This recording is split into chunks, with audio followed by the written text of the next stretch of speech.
Hi friends, welcome to కోయట్ news. ఇవాళైతే పాఠశాల క్యాంటీన్లలో శీతల పానీయాలను సహా 10 ఉత్పత్తులను విక్రయం నిషేధించారు.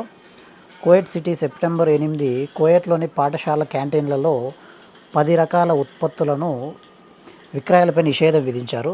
విద్యార్థుల ఆరోగ్యాన్ని దృష్టిలో ఉంచుకొని పాఠశాల క్యాంటీన్లో సరఫరా చేసే ఆహార నాణ్యతను మెరుగుపరిచేందుకు ఈ చర్యలు తీసుకున్నారు.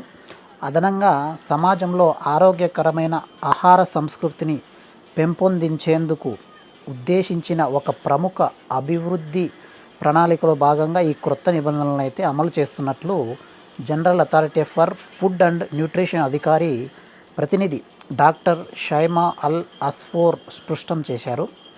నిషేధించిన ఉత్పత్తులు లిస్ట్ అయితే మనం చూసినట్లయితే soft drinks, energy drinks, caffeine ఉన్న పానీయాలు అంటే జ్యూసులు, కాఫీ ఇట్లా ఉంటాయి కదా కొన్ని, అట్లాంటివన్నీ నిషేధించారన్నమాట. క్యాంటీన్లో అధిక చక్కెర, కొవ్వు ఉన్న ఆహారాలు, అదేవిధంగా ట్రాన్స్ ఫ్యాట్ ఉన్న ఆహారాలు, ఫాస్ట్ ఫుడ్ అండ్ డబ్బాలో లభించే న్యూడిల్స్, కృత్రిమ రంగులు, అధిక క్యాలరీలు ఉన్న సాస్లు, ప్రాసెస్ చేసిన మాంసం, ఇవన్నీ పాఠశాల క్యాంటీన్లలో శీతల పానీయాలను సహా 10 ఉత్పత్తులను విక్రయంగా నిషేధించారన్నమాట కువైట్లో. అదేవిధంగా మనకు కువైట్లో నిన్న అయితే చంద్రగ్రహణం ఏర్పడింది. దానికి సంబంధించిన దృశ్యాలు అయితే ఒకసారి మీకు పక్కన స్క్రీన్ మీద ఇస్తాను, ఒకసారి అయితే చూడండి.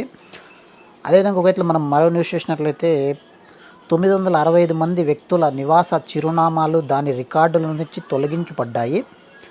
ఈ తొలగింపులు వేరే గృహ యజమాని దరఖాస్తు చేసుకున్నందువల్ల కావచ్చు, లేదా సంబంధిత ముందు వరకే ఆ అడ్రస్ ఉన్న భవనాలు ఏవైతే ఉన్నాయో అవన్నీ కూల్చివేయడం వల్ల కూడా అడ్రస్లు అనేది ఎగిరిపోతూ ఉంటాయి.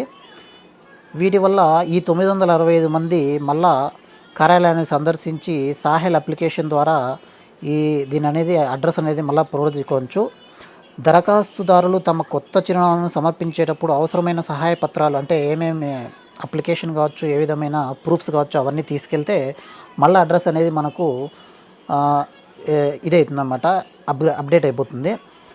ఇది వచ్చేసి అప్డేట్ చేసుకోకపోతే 100 దినార్లు జరిమానా మించకుండా ఎటువంటి ప్రమేయం ఉన్న వ్యక్తుల సంఖ్యలు ఎవరినైనా సరే 100 దినార్లు జరిమానా అయితే కట్టించుకుంటారంట.